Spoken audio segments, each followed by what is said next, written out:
This morning. First and foremost for me, if you are a veteran of the Vietnam War, please raise your hand. I thank you so much for your service. It is so greatly appreciated. I also would like to make mention of a few of my colleagues that are here today. Eric Hess, Tom Constantine, Pete Frazzoni, Omar McGill, Halib Samuel, Raj Ishmael, Josh Como, and Assemblyman Angelo Santa Barbara. Thank you for being here with us this morning.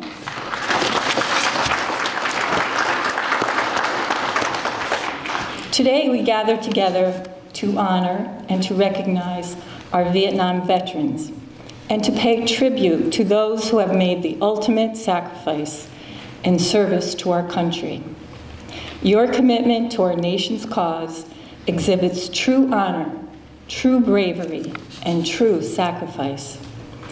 Even though it has been over 50 years since the end of the Vietnam War, it is both our duty and our pleasure as a community to stand with you, to acknowledge you, and to ensure that you receive the support, the respect, and the recognition that you so greatly deserve. The county's Vietnam Veterans Memorial, located here on the SUNY campus, is a reminder of our dedication to these veterans and to their families. It serves as a place for reflection, a place for remembrance, a place for honor, and a place for inspiration. In this county, you are appreciated. You are cherished. Your wisdom, your leadership, and your resilience are the backbone of our community.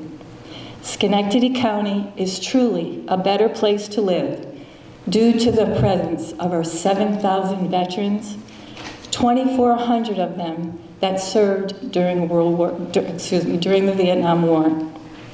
Thank you all for your service, for your sacrifices, and for your strength. May God continue to bless our veterans, our active military, and may God bless America. I thank you very much. And right now I'd like to invite Angelo Santa Barbara up for the podium. Thank you. Thank you, Holly. Good morning, everyone. It's an honor to be here today with all of you as we mark a solemn and meaningful milestone, 50th anniversary of the end of the Vietnam War. I want to thank the Schenectady County Legislature, all of our local veterans organizations for organizing this event. And I'm especially grateful to all the veterans that are here in attendance today. Earlier this year, I had the privilege of sponsoring a resolution in the New York State Assembly to formally commemorate this anniversary statewide. This resolution was not just about remembering a date in history. It was about honoring the service, the sacrifice, and courage of those who answered our country's call during one of the most challenging conflicts in American history. More than 3 million Americans served in the Vietnam War, and more than 58,000 gave their lives. Thousands more returned home with physical wounds, and countless others have lived with the invisible scars of war. And yet, despite all they gave, many of our Vietnam veterans were not welcomed home with the respect they deserved. Today, we're here to say loud and clear, we see you, we honor you, and we will never forget what you gave for this country. The Vietnam War tells a powerful story, not just of conflict, but one of resilience, unity, and patriotism. It's the story of Americans from all walks of life, different backgrounds, races, and beliefs, coming together in defense of liberty and democracy. It's the story of valor and brotherhood in the face of unimaginable hardship. That's why March 29th is now recognized as National Vietnam War Veterans Day. A day to reaffirm one of our nation's most sacred responsibilities, to offer every person who has worn the uniform of the United States of America the respect, dignity, and care that they have earned. To the veterans here today and all those who served during the Vietnam era, please know this. Your service made this nation stronger. Your legacy lives on not only in memorials and resolutions, but in the freedoms we enjoy every day. As someone who served for 8 years in the Army Reserves myself, I understand the pride, the sacrifice, and the lifelong impact of military service. And as your assemblyman, I will continue to do everything I can at the state level to make sure your sacrifices are honored, that your stories are heard, and your needs are never forgotten. Copies of the resolution that I passed commemorating the anniversary will be available to any veteran who wants to take one home with them. Nicole she's back there? Okay, so anybody at the end of the ceremony, you can pick one of these up and take it with you. Thank you for your service, and may we always live up to the values you fought to protect.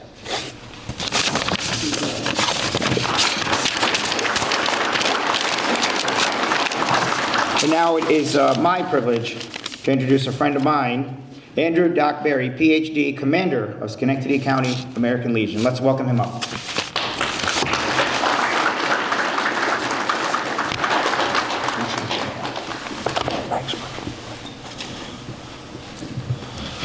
Can everybody hear me okay? Good. Hopefully you can see me. I see quite a few familiar faces in this room, so most of you know what I'm about and what I do. All right. On March 29th, 1973, the combat forces were withdrawn from Vietnam, and the hostilities were supposed to have ceased. And we found out years later they actually continued. It was never reported in the newspaper, culminating in Marines being killed at the embassy on April 29th, 1975, the day before the war officially ended on April 30th, I hope I got that date right, in 1975. Now, I'm mentioning these dates, and parts of what I'm talking about today are for the younger folks who may not know. For those of you who don't know this history, I know I'm preaching to the choir. And by the way, I was very honored to be asked to do this. I started my educational journey at this very institution back in 1983.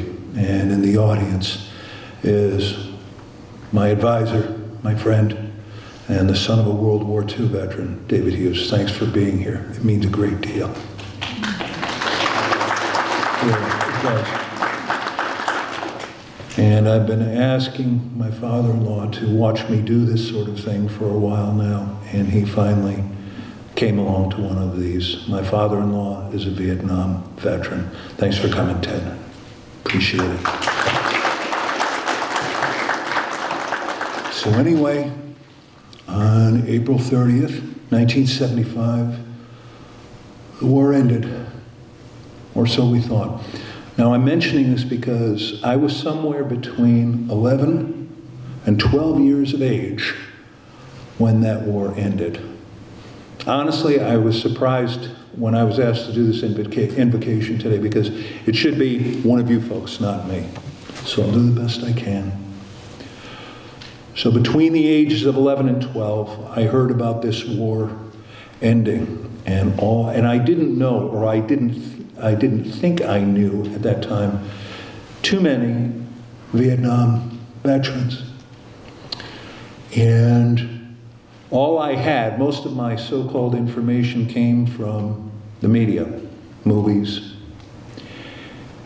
And the way the media portrayed Vietnam veterans so many times over, as Angela was just saying, was beyond terrible. Those guys were demonized, marginalized, etc.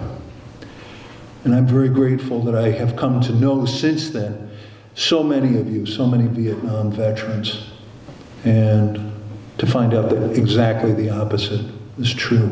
What a lot of the young folks don't know in this room is the Vietnam guys all saw their fathers packing up and serving during the bloodiest conflict the world has ever seen. A lot of people believe known as World War II, which unfortunately is not taught in schools anymore, and it should be. And the Vietnam guys wanted to follow in their father's footsteps, greatest generation, right? And go over there and do their part. Their fathers, in case you don't know, came home in 1945 when World War II ended to ticker tape parades, an industrial strength GI Bill. They were treated as heroes. And when the Vietnam guys came home, they were treated with indifference, apathy, hostility, ridicule. And that is something from which they, nor we as a nation, have recovered. Now, for those of you who may not know, I am a psychologist and psychoanalyst, and I'm in private practice right over in this unit, and I specialize in working with veterans and first responders fighting with the invisible wounds that Angela was speaking of just a moment ago. In other words, a monster known as post-traumatic stress disorder. And for whatever reason, the combat guys, including the Vietnam veterans, male and female, feel comfortable around me, I don't know why, to tell me what went on in those jungles. The heat, the humidity. I will not divulge their covenant by telling you what some of the things they told me. You wouldn't sleep. But because of their stories, because of what they have felt free enough to tell me, I can tell you this. When a combat veteran tells you or can bring themselves to tell you what they've seen, even just for a moment or three, it is tantamount to that person giving you a piece of their soul. And that is no exaggeration. And because of the stories they have been able to share with me in my personal and private life, I am here to tell you, everybody in this room, their valor was unmatched. Their bravery was peerless. Their sense of duty, second to none.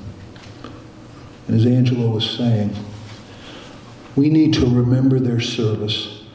But I would submit, not just on holidays such as this, let's reach out to our Vietnam vets throughout the year and see how they are doing on days other than holidays. Make them feel heard. Make them feel welcome. Make them feel loved at long, long last. Veterans want to be heard. They do not want to be judged. And nobody is in a position to do that. Right?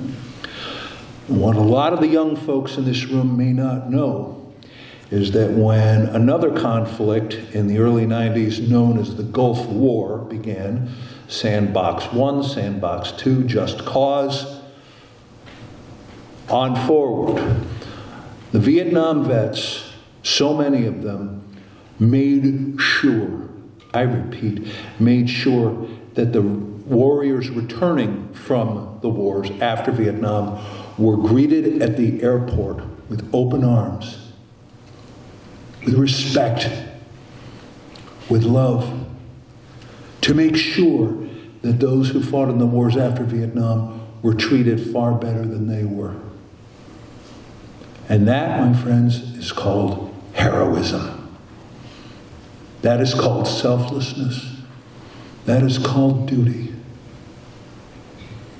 Let's never, ever forget their service, their contribution to American history and to world history is nothing short of immortal. Part of an invocation is supposed to be a prayer. I'm going to ask those who can stand, please do join me, if you will, in the Lord's Prayer.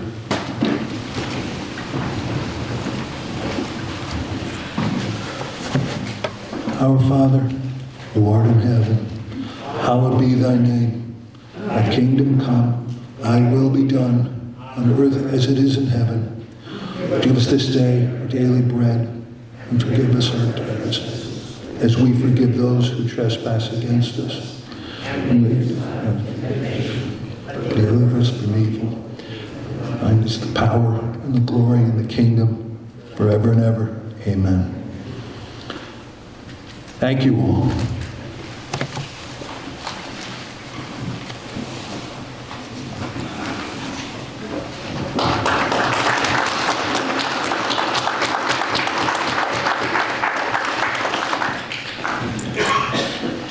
Ladies and gentlemen, please stand for the posting of the colors.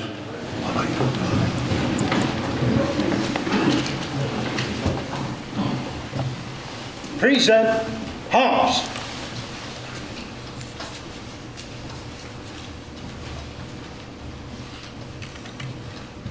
Color guard. Hold. Color guard. Right wheel. Look. Color guard. Hold. Post the colors.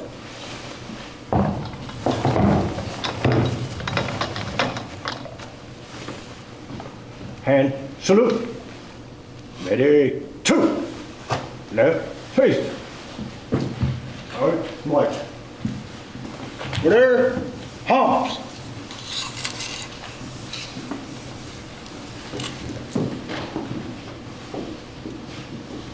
Ladies and gentlemen, please remain standing for the singing of the national anthem by Demontre Constantine.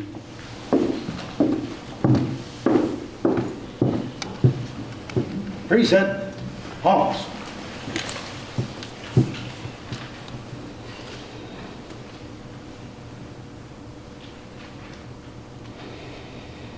Oh, see, can you see by the dawn's early light what so proudly we hail, that the twilight's last gleaming, whose broad stripes and bright stars through the perilous fight o'er the ramparts we watched were so gallantly streaming. And the rocket's red glare, the bombs bursting in air, gave proof through the night that our flag was still there. Oh, see, does that star-spangled banner yet wave? Oh, the land of the free and the hope of the brave. Order, Hobbs.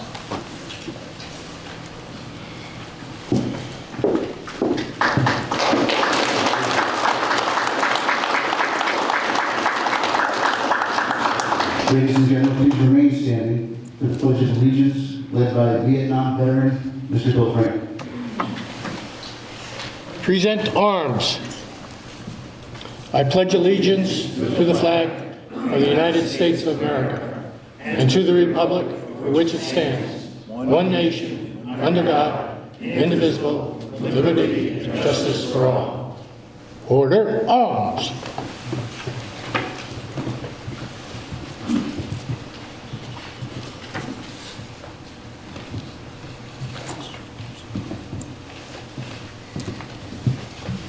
Good morning, everyone. For those of you who don't know me, I am Jesse Aragona. I run Schenectady County's Veteran Peer-to-Peer program. And I am up here today to introduce a friend of mine. But before I do that, I would like to say, as a veteran of America's other longest war, thank you to all the Vietnam veterans who came before us.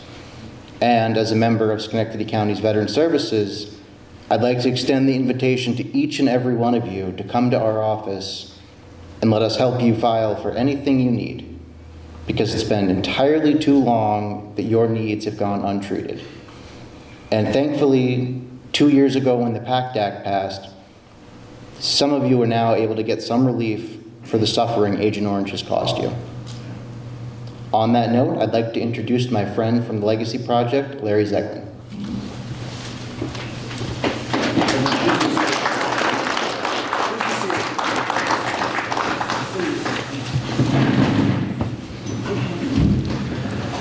Good morning.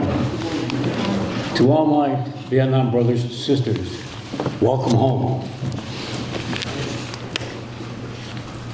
This is a bit out of my wheelhouse. I'm just honored and really humbled to be here this morning with you folks.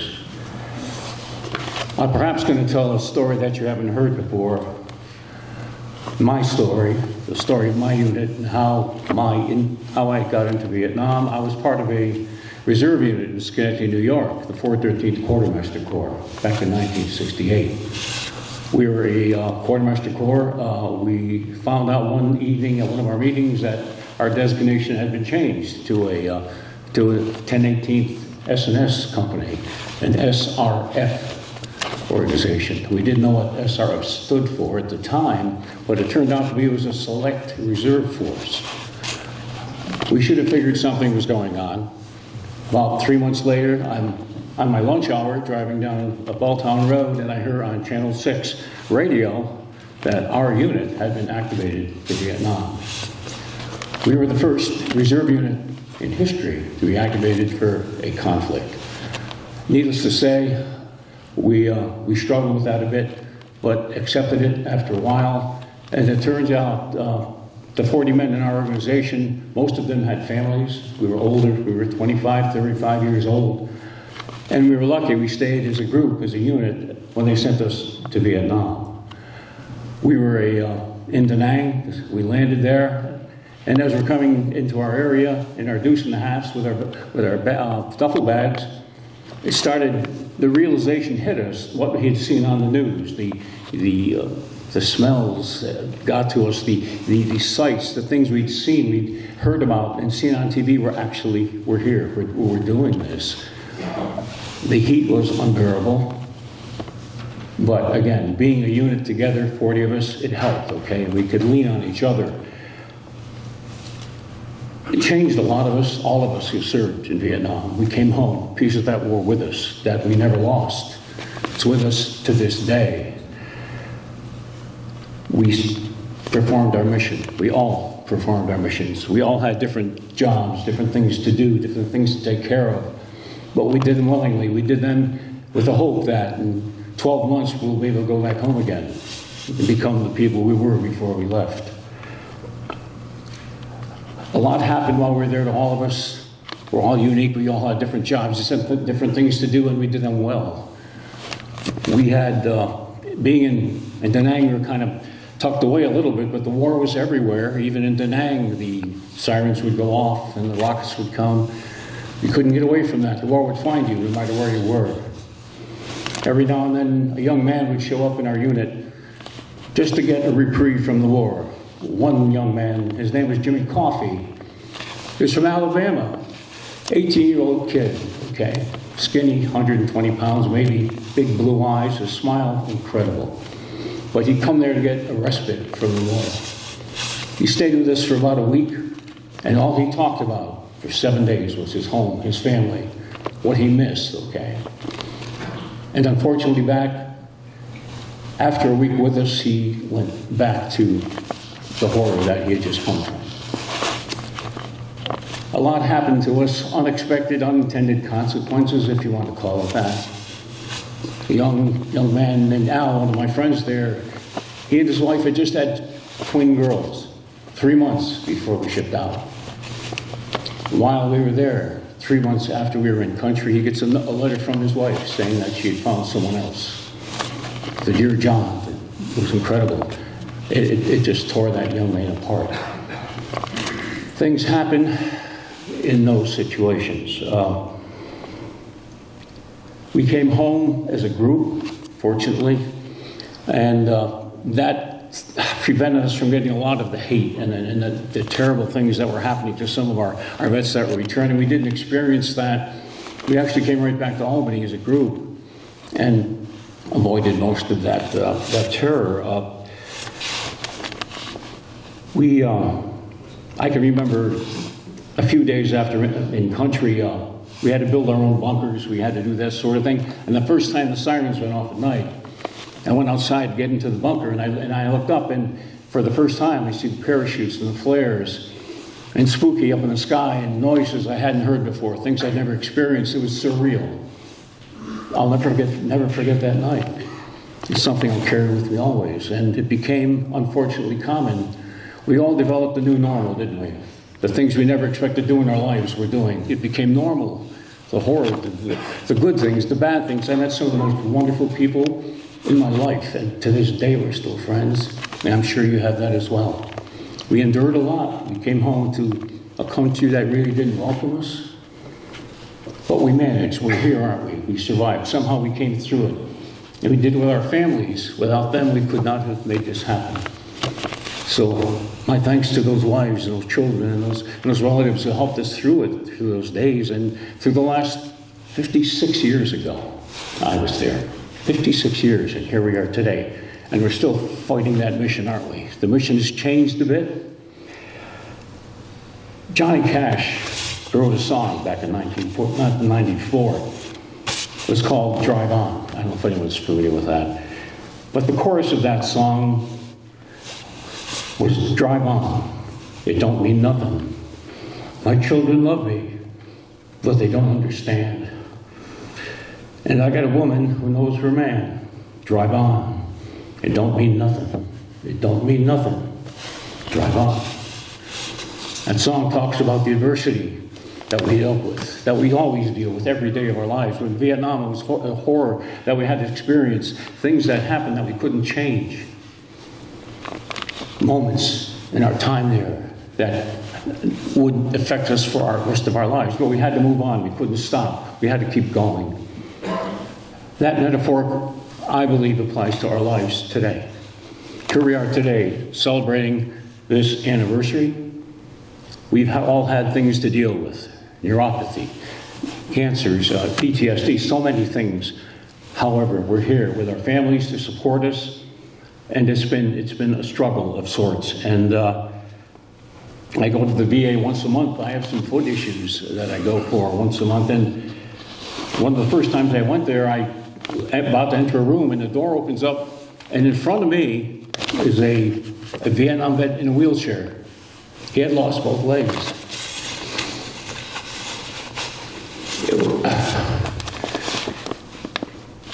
It was a moment for me. Then I realized how trivial my issues were, and I saw what that amazing man, he smiled broadly at me and said, "Good morning, sir, how are you?"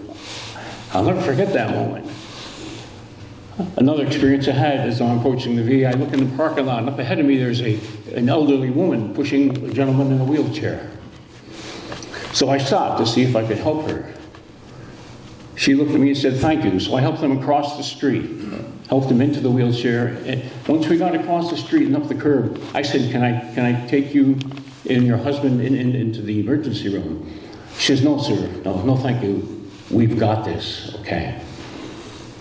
That is amazing. That's the kind of spirit that I see when I go to the VA. I feel at home there. I don't know if you experience that as well. It's hard to explain a comfort that you feel because you're with your brothers and sisters who've experienced all these things, not just Vietnam, but all the conflicts. I'm with the Legacy Project in Glenville, and we just received a printout of the bricks that people have purchased that we'll be placing in our monuments up there. And I'm going through the names, and it really gets to me. As I get older, I get more passionate about a lot of things. But I'm seeing the names on the bricks, and there are two names stood out. Two brothers that were with us were in my unit in Vietnam. Jim was killed in Vietnam, and his brother John came home. And Agent Orange took his life 5 years ago. So both victims of the conflict.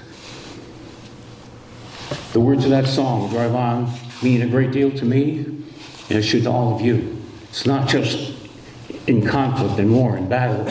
It's our lives. Every day we find things that we don't believe we can deal with, things that we think are impossible. But you drive on. You never, ever stop doing that. That is our mission in life for all of us as we sit here today. The last lyric of the song is, "You're a walking, talking miracle of Vietnam." That's what you are. My honor to be here. Thank you for your service. Your families deserve, when you get home, you hug that woman, you hug those kids, okay? They got you through this. They're part of this. They always will be. I wish you well. God bless you all, and you have a great day. Thank you.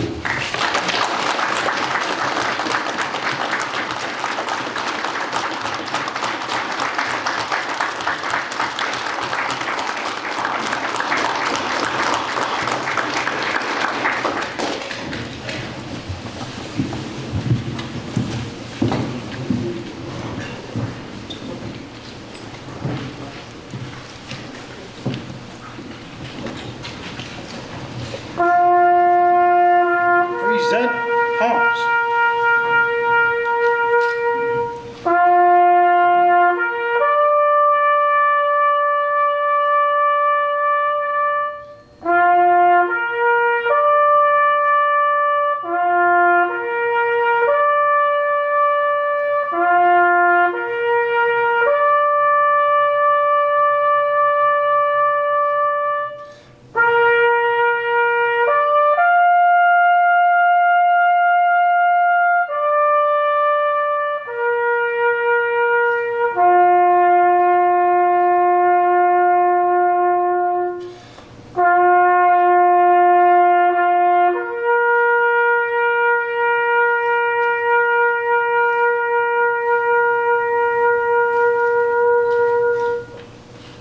Order. Holmes. Stand to these. Ladies and gentlemen, please remain standing for the singing of God Bless America. Again, by Elijah Constantine.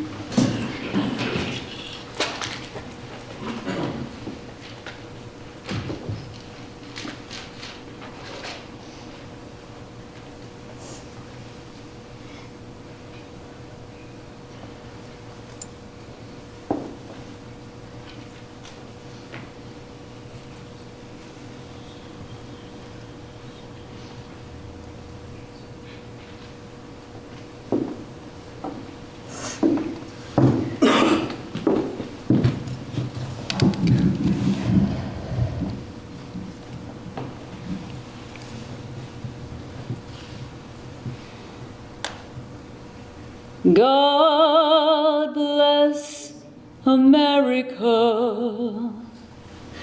land that I love. Stand beside her and guide her through the night with the light from above. From the mountains to the prairies, to the oceans white with foam. God bless America, my home sweet home. God bless America, my home sweet home.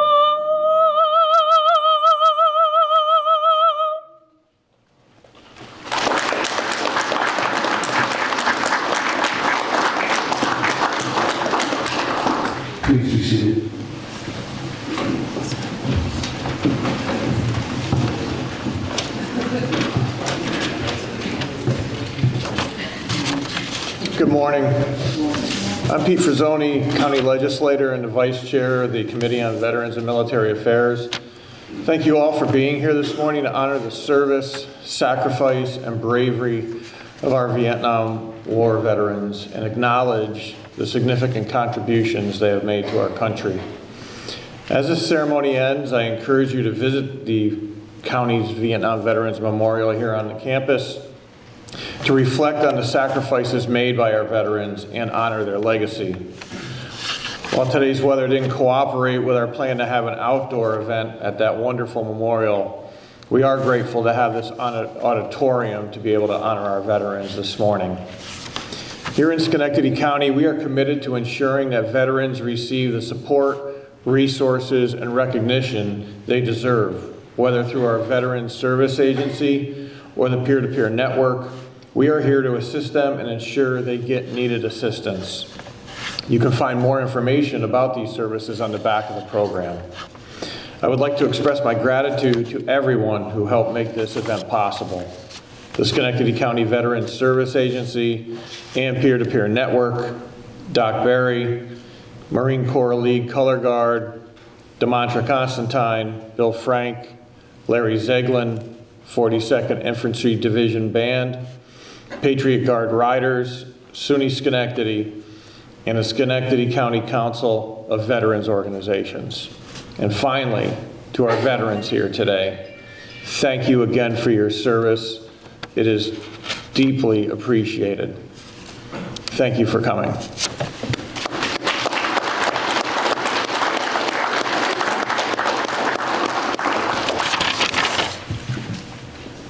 Ladies and gentlemen, please rise for the retirement of the colors.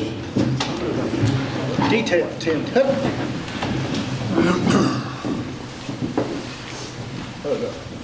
Hold. Negative. Face. Tape. Color. 3 seconds. Pause. Color guard. Left wheel. March. Forward. March.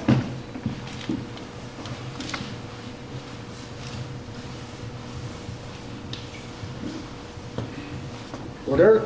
Pause. Stand at ease. Please be seated.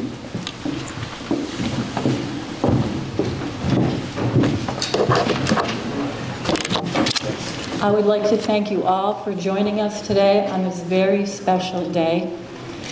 I want to thank SUNY Schenectady for this beautiful facility. I don't know what it's like outside right now, but I cordially invite you all to visit our monument over on the campus of SUNY here. We are going to have the raising of the flag. It's a beautiful memorial if you haven't had an opportunity to see it. So I welcome you all. If you have your umbrella, you may need it. If not, we can handle it for a few minutes, right? So thank you all very much. Have a wonderful weekend, and may God bless America. Thank you.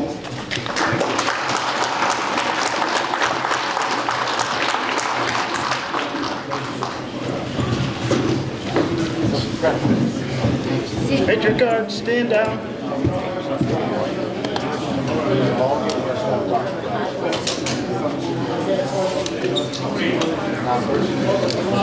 Thank you, sir. Good to see you.